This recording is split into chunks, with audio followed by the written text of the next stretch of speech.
Welcome back to the RedSeaPodcast. Of course, I hoped that this would be a way more joyous uh, late night occasion, but of course it's not, as we just saw the, the playoff series is gonna head into a game 4 with Real making the series 2-1, winning 80 to 72. I know it stings. I know that it's annoying. I know that it can be more than annoying. Uh, but that's why I'm here. I'm here to talk about it. I'm here to listen to each and every single one of your thoughts, your doubts, your frustrations in the comments to maybe cover off some of your thoughts and your doubts and what you think went wrong, what you think went right. Of course, you can leave everything in the comments, whether you agree with me, you disagree with me, or whatever that may be.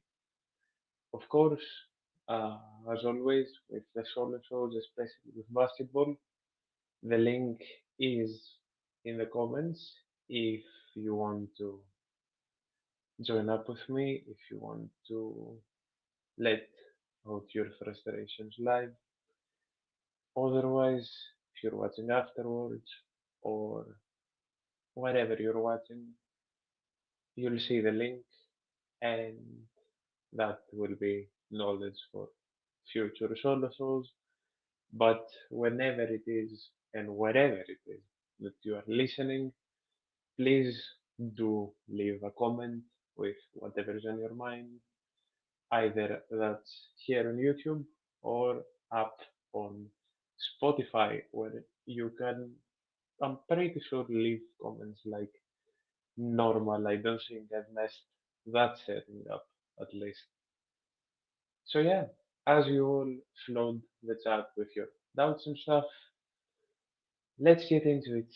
And I think that as hard as it may be, and as much as it may start off as a sting, a loss that perhaps shouldn't have come, the reaction was expected. The first away game of the series was always going to be very hard, but I don't know, I can't really explain the feeling, if that makes sense. It feels like we should have won this game, and I'm not just saying this in a biased way. There are things that you can point out. There are questions that you can make.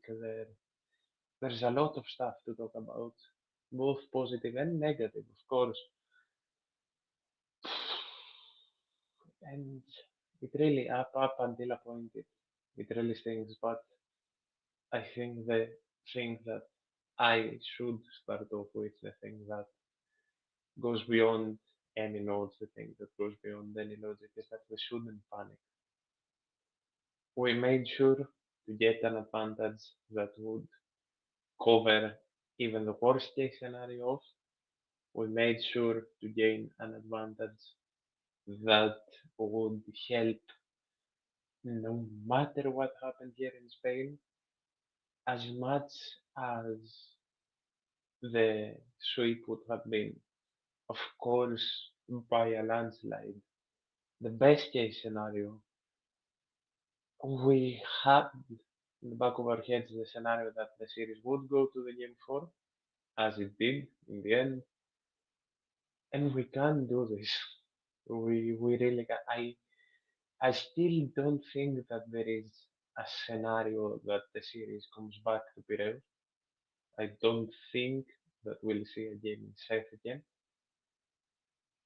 I wish I could sound way more confident, but the blood is still boiling, as I'm sure is the same with anyone joining me right now live, as I'm sure it's the same with anyone listening tomorrow, maybe. But the blood is still it's still boiling. You can be positive right now. You can be full on positive as much as you all know me, and you all know how much I love to point out the positive things, how much I try to just bring out the light in any loss, any frustration, to try and steer everyone away from the absolute demolition that I'm sure is riling up on Twitter again. I've not been on Twitter that much after the full-time whistle was blown for a reason. Both me wanting to get this up and started as quickly as possible, and secondly to avoid a few people I've already unfollowed. It's it, it's insane. It's insane that it happens with every loss. It's insane that you can be up 2-1 in a playoff series and show major signs that you can easily, if concentrated, get the series done in game four, and then people act like you are down to one or that you just got knocked out. It's insane. Some mentalities of fans are absolutely maddening, and it doesn't help in situations like this. It really doesn't. I'm realizing that my camera may be a bit too high. Yeah, that seems better. But yeah, moving on from that. It's maddening. It really is. It's. I don't know how. Of course, there are a lot of comments going at Bartzokas. There are a lot of comments attacking players. There are a lot of comments guessing out players. And I'll say, I'll quote, half quote, because I don't remember the exact writing of the tweet. I'll half quote the tweet that I saw. Go check yourselves out, some of you.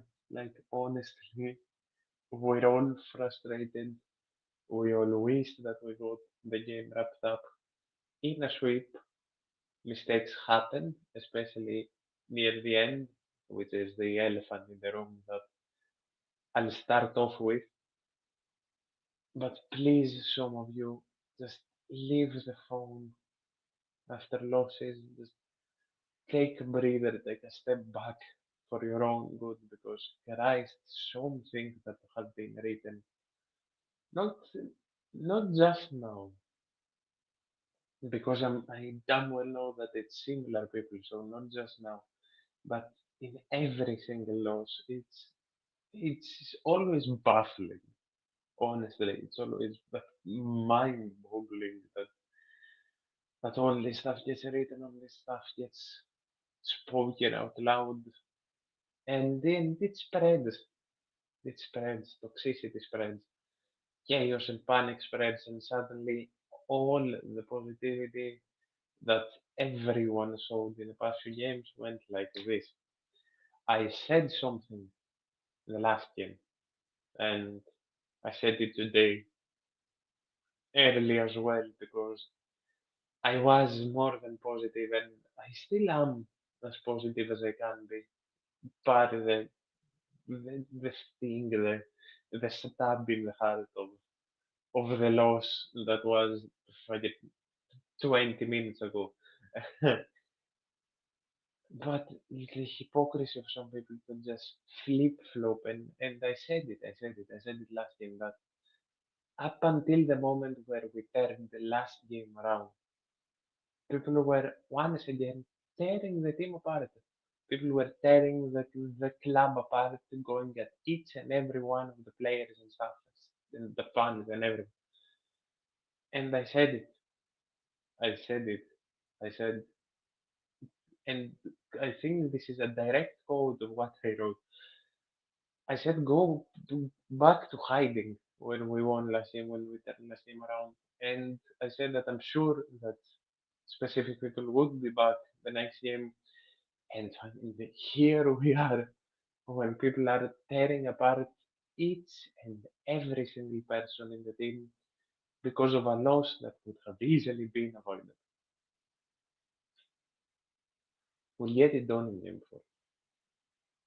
I am more than certain that we'll get it done in game four. But I can't physically I know I am a goddamn podcaster and I'm supposed to be confident in my words, but I can't physically put into words the absolute and utter frustration that I feel every single time a loss happens. And the thing that is more frustrating than the frustration that I feel is that it's not even because of the loss that the frustration is there. It's not even because of the loss. I saw a question, that's why I paused. I expected this question, and I'll go along with the scenario because sure, why not? If the series goes to 2-2, what are your thoughts? If we lose on Thursday, it's gonna be bad. And it's not that the scenario is gonna be bad because as much as it's gonna be god awful for a series that you went up 2-0 to come back to your head and go to a game five, it's happened before. And it's happened many times before. You're going back to your home, to your fans, and as we won in game one and game two, if push comes to shove, we'd win game five. The thing that would worry me if we went to the levels of a game five and Real win on Thursday is how divided the fan base will be once again. We saw what happened at the end of the regular before the two wins against Alba and Maccabi. We saw the chaos that occurred between the fans. We saw stuff happening that shouldn't happen. We saw the thing with Bartzokas, and the regular ended quite weirdly. And as I pointed out before, we are up to one in the series, and some people are going wild. If the series goes 2-2, I don't want to even think about what's going to happen online. But purely Bartzokas and purely court perspective, so speaking basketball as a whole alone, if push came to happen, we win game five, I still think we're heading to the final four over um, Real Madrid. But I don't see it. I don't see a way in which a concentrated Olympiacos has to go to game five. I don't know what's gonna happen with Evan. I don't know if he'll play. I think he plays in game four, but I thought he'd play today. So God knows. I'm still sticking by that a healthy Olympiacos team and an Olympiacos team that's at its best doesn't go down. So if Evan is back and he's back as he should be, I'm more than confident that we're getting it done in game four. But even if Evan isn't back in game four, as confident as I still am gonna be, we're getting it done in game five. So there isn't, in my book, in my eyes, in my humble opinion, there isn't a scenario where this series doesn't go in our favor eventually. I thought it would be today. I really did. I even had the goddamn the winners graph ready, but that's a whole other story that we'll probably see on Thursday itself. But what can you do, honestly? Taking a step back and taking a breather. This shit happens. It just it just stings a bit more because it is your own mistakes that cause them to happen. And the elephant in the room, of course, is the final play, the final few plays.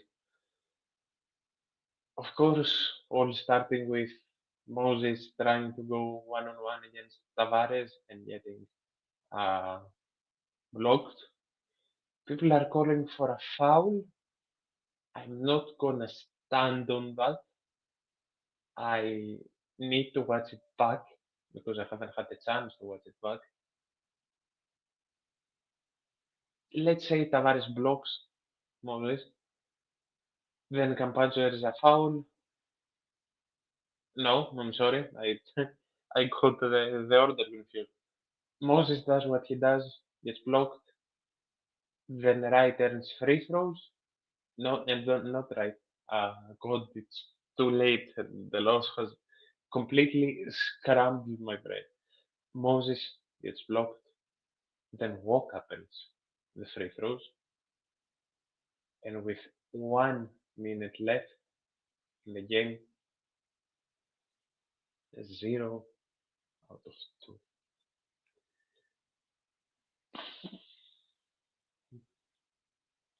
And then, of course, Campazzo goes back and earns the foul, puts the game into uh, an unreachable at that point plus 6. You don't you don't go 0 for 2 with 1 minute remaining. That can't happen. Say it happens in a regular season game. Say it happens like once in a season. Okay. In a playoff game where you wanna tie the series, tie it in a fucking bonnet and send it home. You wanna book your ticket to the Final Four and sweep Real Madrid. If you don't go 0 for 2 on free throws with 1 goddamn minute remaining. And it's easy for me to say because I'm standing on a chair. I am standing in my room, sitting on a chair, and not there to feel the pressure of taking said free throws. But it's something we've been talking about all season long, and it's something that has plagued this club for God knows how many years. That especially at crucial moments, free throws have cost us so many games. Or even if they haven't cost us games, we could have cleared so many games if we made so many pairs of missed free throws, or even 1 out of 2. Because Christ above, uh, the examples are infinite, honestly. And it's something that shouldn't in any way happen. I'm not gonna sit here and eat up Thomas because that's not the only reason that we lost today, but it is what killed the game. Moses' attempt to go at Tavares ended those free throws, those 0 out of 2 free throws, for me killed the game. A game that was it already half dead? Maybe, because the second half was horrific offensively. But you had a chance, you have a chance at -4, and you had two chances to get the game to -2, and especially the free throws. And then you don't know what happens when the difference is just one basket away. That like the game is in your grasp right here. Because as much as it sounds stupid, one possession and two possession games. Like if the game is 3 points and at four, it kills the game. One point difference can easily kill the game, let alone two. And that's what killed the game. Did we show up offensively in the second half para Sasha Vezenkov and maybe Lee a bit? No. No, the Olympiacos is good offense, honestly. Because in the first half, it wasn't the offense that was the issue. It was the damn defense up until a point. But offensively, Olympiacos, bar a handful of exceptions, and not even a handful of exceptions, less than a handful, just didn't show up in the second half. Sasa, who had mediocre first half.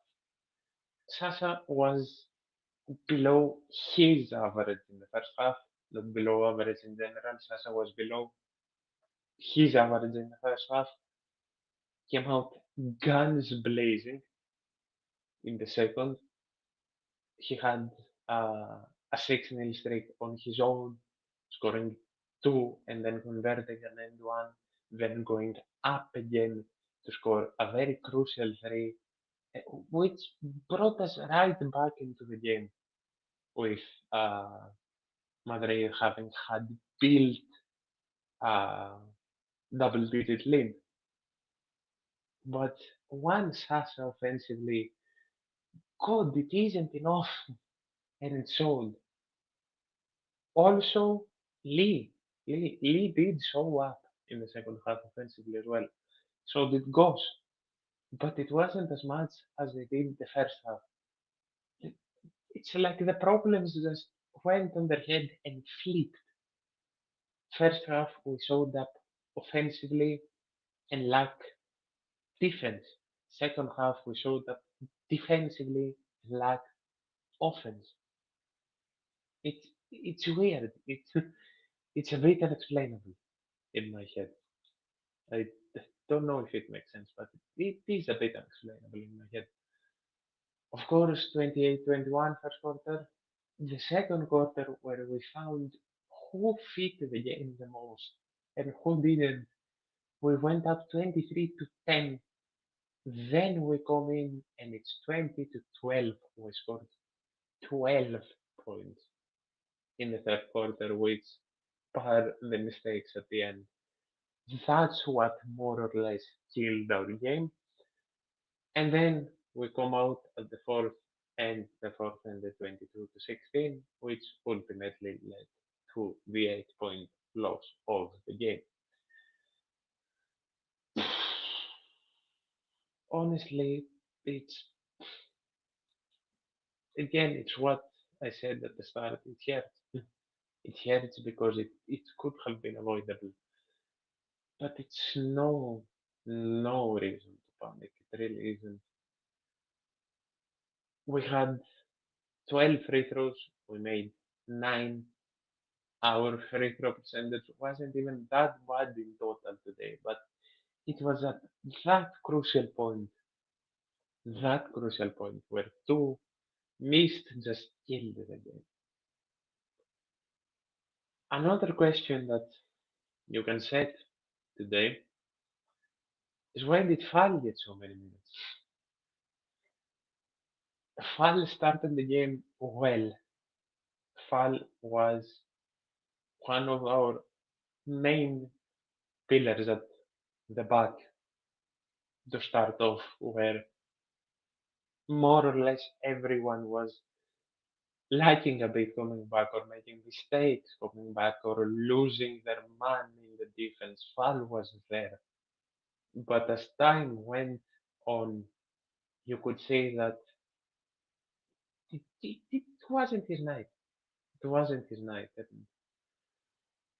And he was losing it on both ends slowly. And then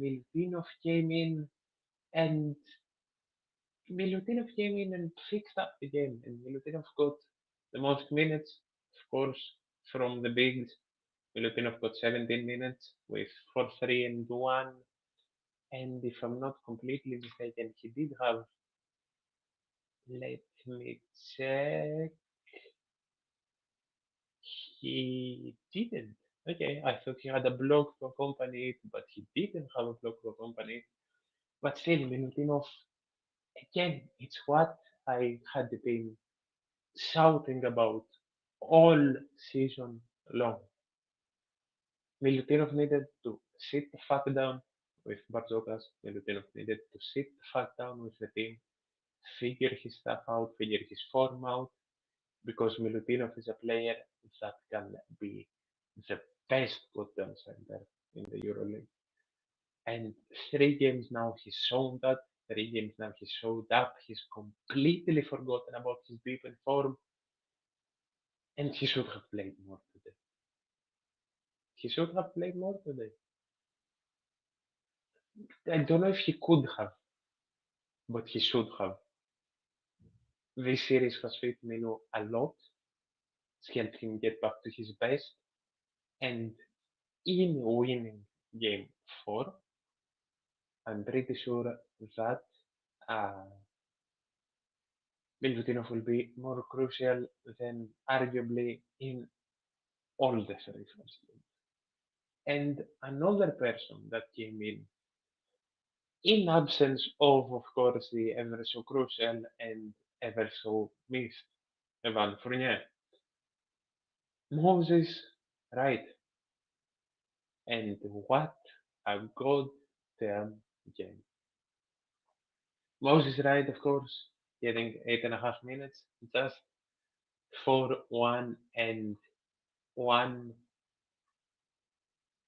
Stats don't show everything, of course, but what the stats do show is that in his 4 points, Moses had 2 of the most impressive dunks we've seen all season.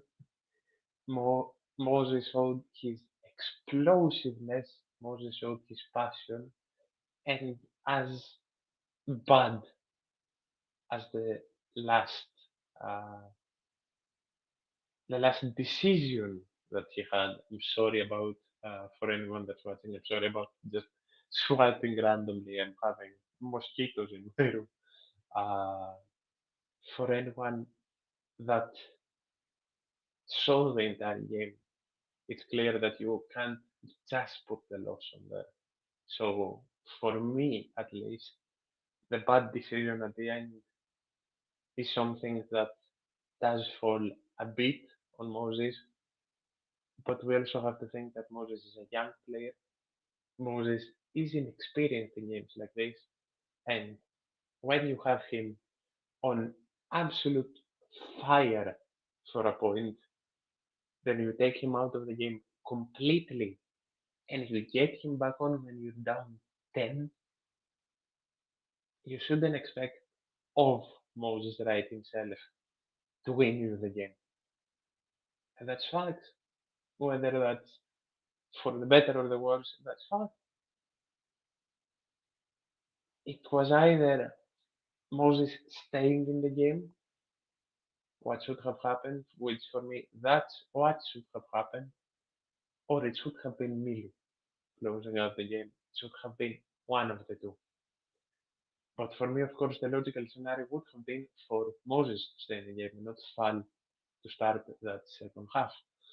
But who am I to know? Because Christ above,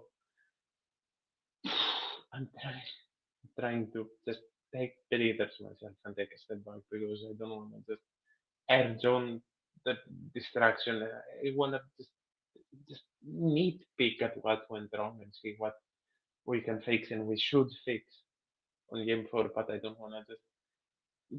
I know I'm walking a thin line and I don't want to just break it and walk past it and start being into the category that I am advocating against. That's why I'm like, that's why I'm so 50-50 on some stuff.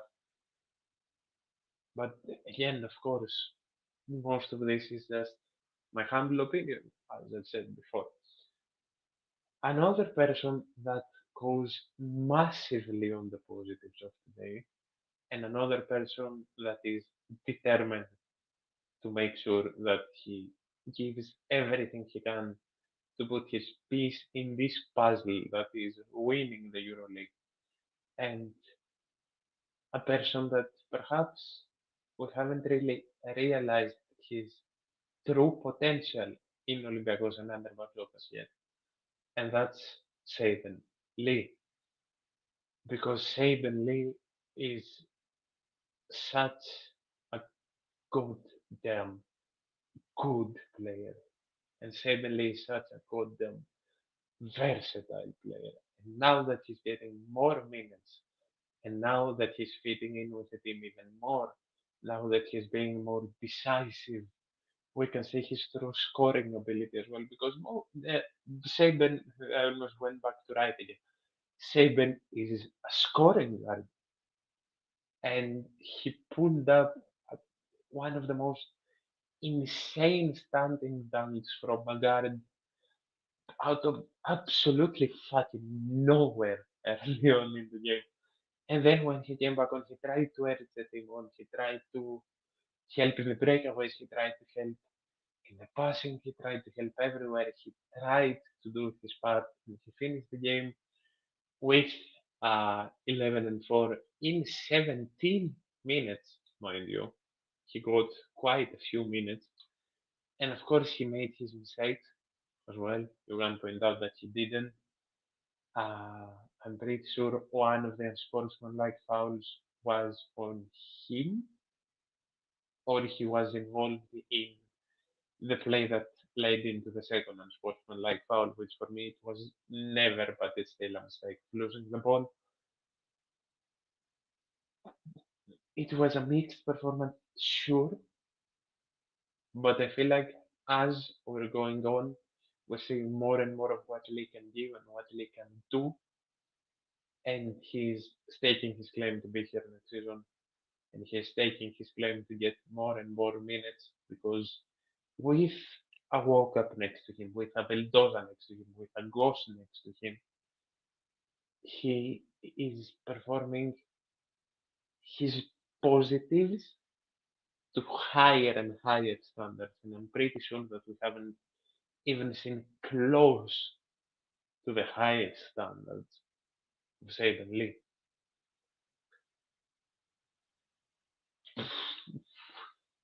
Again, breather needed for this. Breather needed for this. The most consistent player throughout the entire game, because as I said, Sasa just flipped that switch in the second half. He went in guns fucking blazing. Lee was up and down during the entire game. The one that, for me, with uh, with Lee, with Alec, with Milo, with Moses, with Walkup,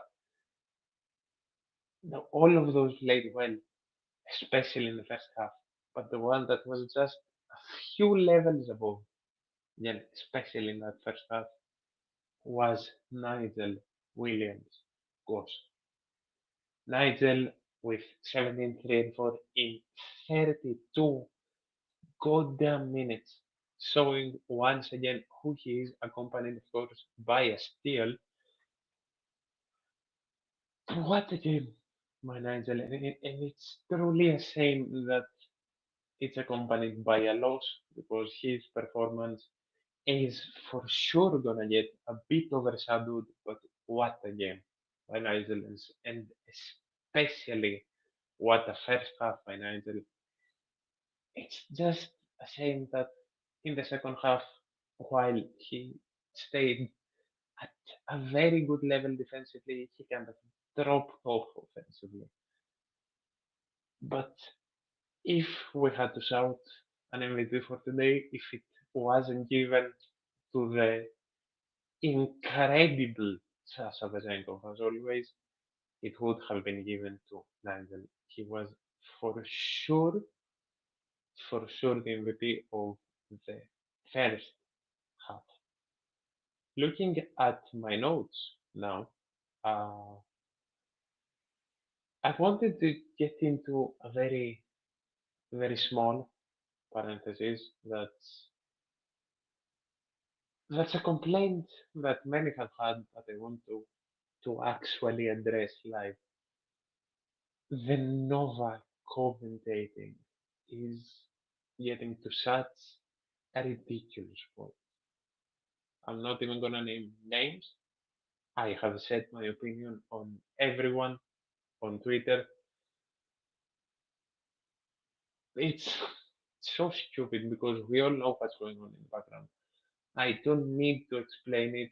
I'm pretty sure that all of you that are listening know what's going on in the background with Nova, but it's so annoying to hear. And honestly, as soon as I can, I'll just put on Euroleague TV and whoever can do put on Euroleague TV because, as I've heard, it's more than so so good and worth it. I just wanted to just give that small bit of attention to it because I don't want to give it too much attention for obvious goddamn reasons. To finish off slowly, because of course there isn't that much to talk about in the loss, I want to talk about uh, Alec Peters a bit, who didn't have the best of games, of course, but he once again was there when he was needed. Didn't play that much today, but I'm sure that he'll pick it back up as well.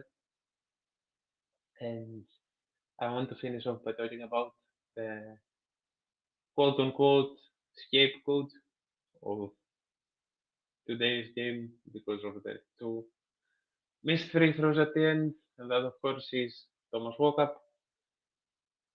Again, massive shame that that happened because Walkup, for me, in total, had a very good game. It was one of those walk-up games that not everything showed up in stats, but stat-wise, he had 5, 3, and 6 in 20 minutes. And I was gonna be extremely happy for Thomas Walkup because he also got, I'm pretty sure, the most minutes he has up until, not up until, since he came back in game one. But again, a mistake as big as that just overshadows a good performance, sadly. But again, it's you point out the two mistakes at the end, and then you go back to the third quarter, and then you say that there were some mistakes, both from Coach B and the players in general. It's a combined loss.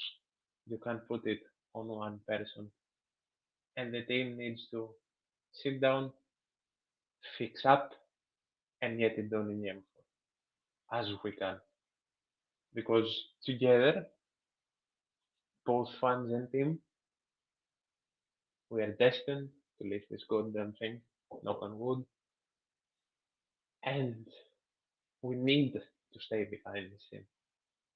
As hard as it may be after a loss like this, and as difficult as it may be to not fall into the trap of the negativity, we need to stick behind this team and we need to stick together. Thank you all for sticking by me even after such a frustrating game, and I'll see you all in 2 days, hopefully this time celebrating that Final Four qualification. All your support is very much appreciated. You know that, and you know that I couldn't do this without you watching every single time. The show is only getting bigger and bigger. Stuff is being worked on in the background to up the quality of the show. And of course, do what the banner says, and everything you need is down below. As we get further into the summer, stuff is going to get bigger, more announcements are going to be made, and trust me when I say this, we are nowhere even near the biggest thing that this show is going to give you. I promised you that you are gonna get all your support back tenfold, and I will always deliver. See you all soon. Thank you.